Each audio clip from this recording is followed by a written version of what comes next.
Mentor AK Singh और आज फिर हम अपने LLB थर्ड सेमेस्टर की क्लास देखेंगे, यानी कि थर्ड सेमेस्टर की जो क्लास चल रही है हमारी उसे देखेंगे, जो कि आपकी 3002 की क्लास आपको देखने के लिए मिल रही है। आज हम देखेंगे राष्ट्रीयता और अधिवास, यानी कि नेशनलिटी एंड डोमेस्टिक आपको देखने के लिए मिलेगा। और ये आपका कहीं ना कहीं इम्पोर्टेंट क्वेश्चन है। इसमें अंतर क्या है ये आपको पता होना चाहिए, डिफरेंस बिटवीन आपको देखिए पता होना चाहिए। ये कहीं ना कहीं क्वेश्चन आपको देखने के लिए कई बार मिल चुका है, तो आपको पता होना चाहिए अंतर क्या है इसमें। तो राष्ट्रीयता, सबसे पहली बात आती है क्या, आप कहते हो ना कि हम राष्ट्रीय हैं, हम कहीं ना कहीं अपने राष्ट्र के लिए मर मिटेंगे, हर राष्ट्र के लिए सारी चीज़ें कहीं ना कहीं देखने के लिए मिलेंगे, या फिर हम क्या है, राष्ट्रीय नागरिक हैं।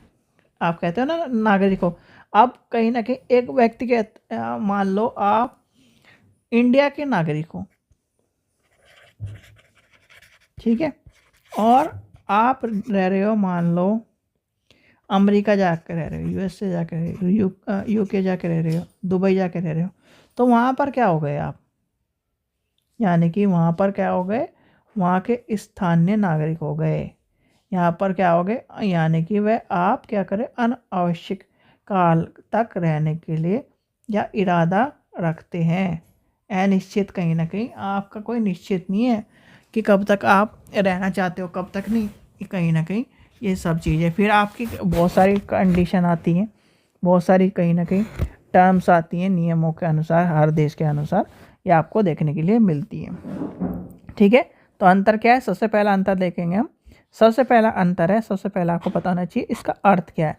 अर्थ है यह व्यक्ति के जन्म स्थान या मूल वंश से संबंधित होता है। क्या होता है, जैसे आपका जन्म भारत में हुआ तो क्या हुआ, जन्म स्थान या मूल वंश से संबंधित होता है, जो ऐसे राजनीतिक कानून अधीन को दर्शाता है। क्या करता है ये आपको पता होना चाहिए। नेशनलिटी, भाई आपका क्या है कि हाँ जी ये आप आदमी यहाँ का निवासी है, ये आदमी यहाँ पैदा हुआ है, तो ये आपकी बात कहता है। अधिवास क्या है, यह वह स्थान है जहाँ व्यक्ति का स्थानीय निवास, सॉरी, इस कहीं ना कहीं स्थानीय निवास होता है, और जहाँ वह अनिश्चित काल तक रहने का इरादा कर रखता है। भाई मान लो आप क्या है, जॉब के लिए दूसरे स्टेट जा रहे हो, तो क्या कर रहे हो भाई, कहोगे ना भाई आप कहाँ के हो जी, मैं वहाँ का हूँ, मैं उत्तर प्रदेश के मेरठ का हूँ। अच्छा मेरठ के हो, मेरठ का तो हम भी हैं, तो क्या हो गया, यानी कि आप क्या ओरिजिनल कहीं ना कहीं वहाँ के हो, काम करने के लिए वहाँ जा रहे हो।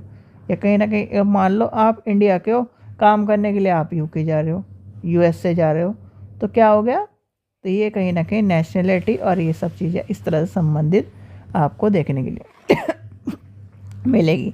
फिर आता है नेक्स्ट डिफरेंस आता है, यह व्यक्ति, यानी कि यह व्यक्ति एक राष्ट्र के बीच व्यक्तिगत सदस्य का मूल संबंध होता है, यानी कि व्यक्ति और राष्ट्र के बीच एक मूल संबंध होता है, नेशनलिटी की बात करते हैं।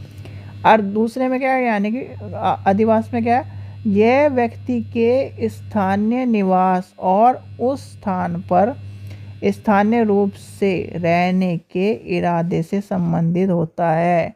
अच्छा एक चीज़ अभी यहाँ से घुमा फिरा के आपसे पूछता हूँ, आपने देखा होगा आप इंडिया में रह रहे हो, मान लो आप UP में हो, मान लो आप MP में हो, मान लो आप राजस्थान में हो, तो आपने देखा होगा एक वर्डिंग आती है, आप कास्ट सर्टिफिकेट बनवाते हो, जो कास्ट, ठीक है, मान लो OBC का कोई स्टूडेंट है, कास्ट सर्टिफिकेट बनवाता है, एक प्रमाण पत्र और लेके चला जाता है, निवास प्रमाण पत्र, कहते हैं ना कि भाई निवास प्रमाण पत्र बनवा रखा है, तो यहीं पर आपकी वही कहानी चल जाती है कि क्या है, आप निवासी हो वहाँ के, तो क्या है मूल निवासी, यानी कि मूल निवासी मतलब आपका जन्म वहीं हुआ है, आपके माता पिता वहीं के रहने वाले, तो इस तरह से टर्म यूज़ होती है मूल निवासी और निवासी। तो ये भी आपका क्या है, राष्ट्रीयता क्या है, वहीं आप पैदा हुए। प्राप्त आधार जन्म या वंश के आधार पर स्वयं प्राप्त हो जाते हैं। इसके प्राकृतिकरण या अन्य तरीके से भी प्राप्त किया जा सकता है। इसमें क्या है, 2 तथ्य शामिल होते हैं, निवास का तथ्य यानी फैक्ट जो होते हैं, और स्थायी रूप से रहने से के इरादे से भी हो जाता है। जैसे आपका बहुत से कंट्री क्या है, आप वहाँ पर इन्वेस्ट करो या फिर कुछ टाइम रहो तो कहीं ना कहीं वो क्या करते हैं, परमानेंटली आपको नागरिकता देने की बात करते हैं। तो ये आने की इस तरह की भी आपको देखने के लिए मिलता है। बदलना यानी कि बदलना क्या है, इसमें बदलना मुश्किल यानी कि इसे बदलना मुश्किल होता है, लेकिन कुछ कानून प्रक्रिया से प्रकटीकरण के माध्यम से संभव है। इसे बदलना आसान हो सकता है बेशर्त व्यक्ति दूसरे स्थान पर चला जाए या वह स्थानीय रूप से रहने का इरादा रखता हो। ठीक है। संख्या, एक व्यक्ति सामान्य 1 से अधिक राष्ट्र का सदस्य रह सकता है कुछ देशों में। क्या है, कुछ देशों में। जैसे हमारे क्या है, एक नागरिकता की बात कही है। एक व्यक्ति एक समय के में केवल एक ही अधिवास रह सकता है। कानूनी प्रभाव क्या है, यह कहीं ना कहीं व्यक्ति अंतर्राष्ट्रीय स्तर पर अधिकार और कर्तव्यों का निर्धारण रहता है। यह मुख्य रूप से निजी कानून जैसे विवाह, विरासत, ऐसे कुछ घरेलू कानून के लिए व्यक्तिगत कानून के स्थानीय निर्धारित करता है और राष्ट्रीय और नागरिकता की बात कर सकता है। फिर आपका आ जाता है उदाहरण क्या है, एक व्यक्ति का जन्म भारत में हुआ है और क्या है, भारत की कहीं ना कहीं राष्ट्रीयता, भले ही वह वर्ष से कहीं ना कहीं अमेरिका में रह रहा हो कुछ वर्ष से। फिर आता है एक यानी कि एक व्यक्ति क्या है, भारतीय नागरिक जो पिछले 10 वर्ष से अमेरिका में रह रहा है और वह स्थानीय रूप से बसने का इरादा रखता है। इसका अधिवास यानी कि उसका जो अधिवास है अमेरिका हो सकता है। ठीक है, ये आपको मैंने बता दिया। ये क्वेश्चन आपका पूछा जाता है तो इसको ध्यान रख लेना, पक्का कर लेना, ये कहीं ना कहीं पूछे गए क्वेश्चनों में से एक है। ठीक है बच्चों, चलिए आशा करता हूँ आपको वीडियो पसंद आई। वीडियो पसंद आए तो लाइक करें, चैनल को सब्सक्राइब करें और वीडियो को ज़्यादा से शेयर करें। और फर्स्ट ईयर के स्टूडेंट परेशान ना हो, आपके फॉर्म वही है कि आपका एग्ज़ाम जनवरी के आसपास ही होंगे। मैंने कहा था कि कहीं ना कहीं जो 5th सेमेस्टर के और 3rd सेमेस्टर के एग्ज़ाम जल्दी होंगे इस बार, तो कहीं ना कहीं वही डेट शीट आनी थी, यानी कि दिसंबर के आसपास, दिसंबर 15 दिसंबर तक आपके 20 दिसंबर तक पेपर ख़त्म हो जाएंगे अगर सब सही रहा तो।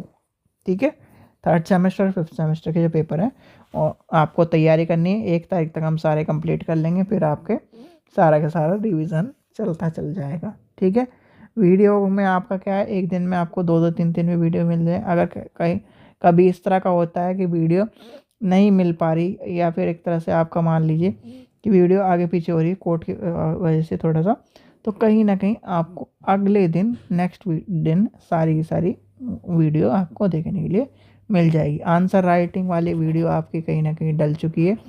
ठीक है, अपलोड हो चुकी है, आपको जाकर कल मिल जाएगी, शेड्यूल पर लग चुकी हो। ठीक है, चलिए आशा करता हूँ आपको वीडियो पसंद आई। वीडियो पसंद आई तो लाइक करें, चैनल को सब्सक्राइब करें, वीडियो को ज़्यादा से शेयर करें और आंसर राइटिंग वाली वीडियो जरूर देखना। बहुत ही इंपॉर्टेंट वीडियो है और बहुत ही कहीं ना कहीं सोच समझ के सारी डिटेल्स को लेते हुए कहीं ना कहीं उस वीडियो को बनाया गया है। ठीक है बच्चों, चलिए आशा करता हूँ आपको वीडियो पसंद आई। वीडियो पसंद आई लाइक करें, चैनल को सब्सक्राइब करें, वीडियो को ज़्यादा से शेयर करें। Thank you.